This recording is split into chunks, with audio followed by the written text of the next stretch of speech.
Stars Reach developers are at again and put out another update for the pre-alpha of the game. I'm Controlled Chaos. In this video, we're going to go over everything in this update called Wild Wormholes. Let's go ahead and get into it. As the name states, it's going to have wild wormholes. So when you go into space, you'll see this wormhole that you can fly into. When you fly into it, it will zone you to a randomly generated planet. When they say randomly generated, they're talking fauna, flora, geometry of the planet, and the resources on the planet are randomly generated. What's really cool about this is the fact that right now during the tests, it's going to change every time the tests come up. So while this is running, every time they bring the servers up, we'll have a new planet to explore with this. And I think this is a smart move for them to work on the procedural generation of a planet. This is a great way to do it, but the fact is that these are actually going to stay and they have future planets. They have stated several things about these planets that is very unique.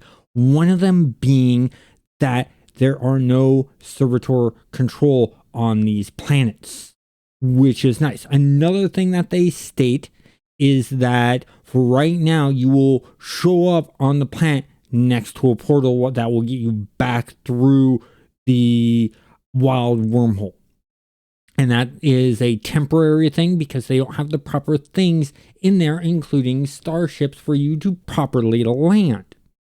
And they also state that these wormholes you have to be careful with because they can automatically close and leave you stranded on that planet.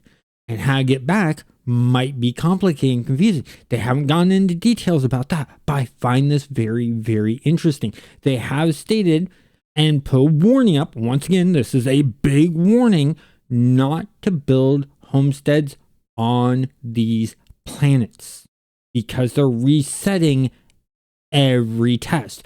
So if you place a homestead down, that homestead is lost forever. And you only get 3 homesteads to place down. So if you have all 3 locked down and you go one of these planets through the wild wormhole and build a homestead there and then leave and come back the next test, you'll only be having the ability to have 2 homesteads on that character because the other ones on that planet that you no longer have access to. They also talk about procedurally generations of planets. The planet's climate, heat, and humidity is randomly generated. Flora is now generated in a new way. Bushes and trees now grow more naturally feeling ways with the new algorithm, along with customizing spread patterns and things like that. The sky lighting and sky objects are calculated at time of the world's creation now. And they will continue to improve this. The world geometry is procedurally generated now. The types of creatures and their placement on the world are procedurally generated. This is a great step forward because this means that they can bring up new worlds very quickly, which is one of their goals. So it's nice to see that they have this in and they're getting the testing on that going. Then they also have a basic crafting interface update. They have changed the way crafting works. And I really like this new change because normally when you did crafting, you would choose the item you want to craft and then you'd click on the, let's say you're making something that needs melt. You click on melt and it'll give you a drop down list with, you'd have to hover over each one and sort of scroll. Well, now when you click on that area to put the melt in, it brings up a side area to your left that has a list of all the resources there. And then when you click on it, it gives you the detailed information you need, making it a lot easier to use. Another thing that they have done with this crafting interface update is you can now, instead of clicking on craft, and having to re-put in resources, they've added in craft another, as long as you have resources available to be able to craft another of that object. So if you're making, let's say, a bunch of campsites, instead of constantly having to put in resources and switching out resources and stuff like that and then clicking craft, you now get to click craft another, and automatically puts in available resources to craft that item. I love this one. This one is really great. Chrono phasing has had things changed. A number of liquefied and erosion interactions were added to the game so that you pretty much any rock or soil you target should have very few no interaction results. And that's really good. Now let's talk about some miscellaneous updates that they've done. The horror was updated with some combat improvements to make it a bit scarier in combat. Gotta try that one out. The embloomed torch now drops seeds that match the color of the parent plant. Nice visual effect there for interface and stuff like that. The Instaformer preview can now accommodate many more bricks.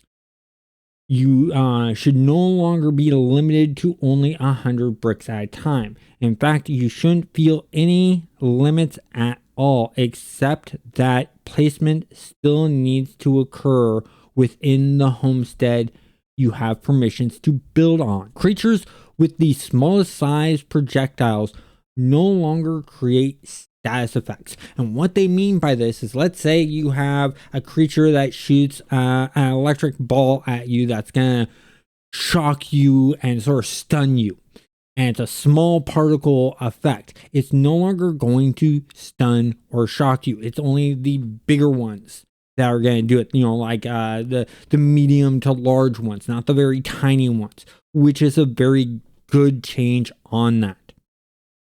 They also have a few creatures now explode on death, and they're leaving it for us to find out what creatures explode on death. Knockback has more teeth to it, and I've felt this myself. The larger the kinetic projectile, the more knockback will occur. I've been knocked back a huge distance from a large projectile, so I know that works.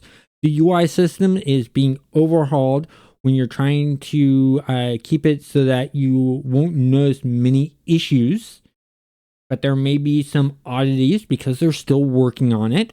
Thickets are now discoverable with the harvester tool to be added to your collection.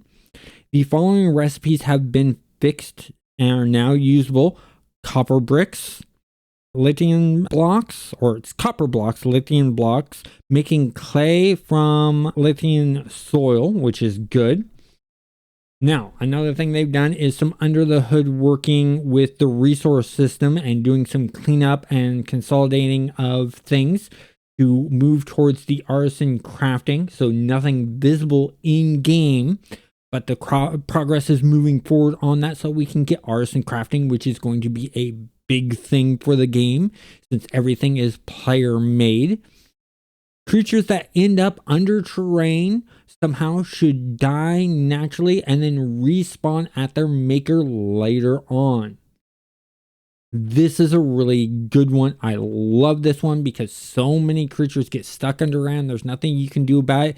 I hope that this carries on with also the asteroids in space, because there are so many times that I've been out in space and I've had the creatures attack me from inside an asteroid and I can't hit them.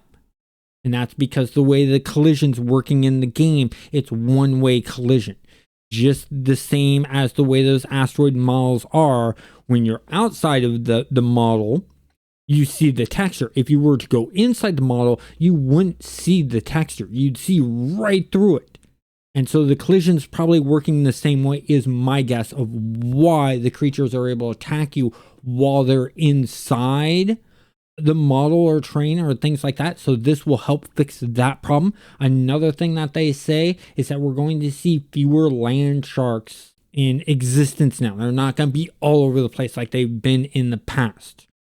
We're not randomizing the tilt and orientation properly, and that bug has been fixed. So now they're going to have different rotations and orientation and tilt to them, which will be nice. It'll make them look different, even though they're using some of the same models, which is a good enhancement. You should no longer be able to stand inside large alpine trees any longer. Collision shape has been fixed. Making the collision work with items like that is really, really a nice fix there. An issue that would cause water to disappear at certain points of a season cycle has been resolved and should no longer occur.